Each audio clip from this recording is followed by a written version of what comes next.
Well, thank you for joining us once again on our Wonderful Day in the Lord broadcast. We're in Revelation chapter 17, and we're going to pick it up at verse 9 today. It says, "Here is the mind which has wisdom. The seven heads are seven mountains on which the woman sat." So he's describing now. He's giving descriptions of both the great harlot that he's talked about, which is this religious apostate system that is ruling over the earth during much of the tribulation period. And the Antichrist is involved here too, and he's called the beast. So they're interrelated as we're looking at it here. And it says that the seven heads are the seven mountains on which the woman sits. I suppose historically or traditionally, these seven heads have been described as seven mountains, which may be a description of ancient Rome. Rome is considered the city on seven hills. And so there's been often that idea that perhaps this is actually a picture. We're talking about Babylon, but the great empire of the day was Rome. It is the greatest empire the world has ever seen up to this point. And so it could be a description of a revived type of Roman Empire. And it says there are seven kings. 5 have fallen, one is. The other is not yet come. And when he comes, he must remain a little while. This is probably, once again, a description of the Antichrist. We have seven kings. So there's these powerful kings involved. 5 have already come and gone. They're gone. And it says the one is that, so there's a present king, even as he sees this vision or is writing at this point, and the other is yet to come. So it could be that this is describing the Roman emperor at this moment is the one that is, yet there's one yet to come who would be like the Roman emperor. That would be then the Antichrist who sets over the Roman Empire. And when he comes, he must remain a little while. So he won't be ruling very long. As we know, the 7-year tribulation period at total length is 7 years.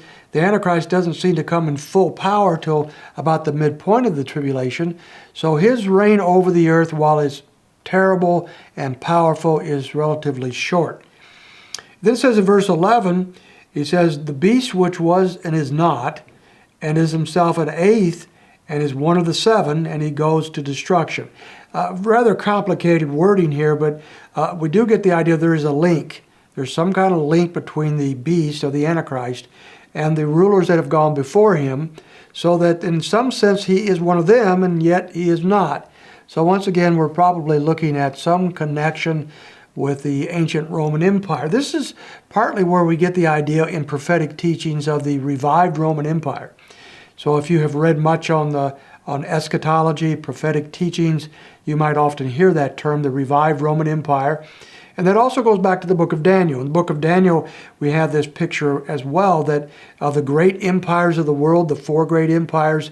One is Rome, but following that is another empire that has all very similar in a way characteristics to Rome and a definite connection. So this seems to be following up on something like that as well.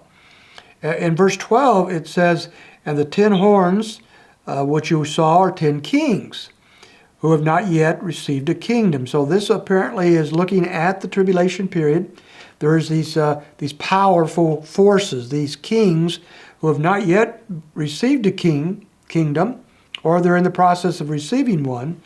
But it says, "But they will receive authority as kings with the beast for 1 hour." So they come to power for a short time, 1 hour, with the Antichrist. So apparently as the Antichrist moves into the position of power, he brings along with him other powerful rulers or leaders who now begin to rule over other kingdoms on the earth. And they have one purpose, it says in verse 13, "And they gave their power and authority to the beast."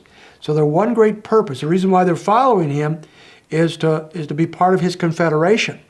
So the beast is going to have a powerful confederation made up of at least 10 other kingdoms that he rules over, and their whole purpose, each of these kingdoms, each of these kings, is to give power and authority to the beast so that he is able to rule over all of these other nations of the earth. So with all of this in mind, with these kingdoms, these kings, these powers, the Antichrist now is in pretty much absolute control over the earth at this point.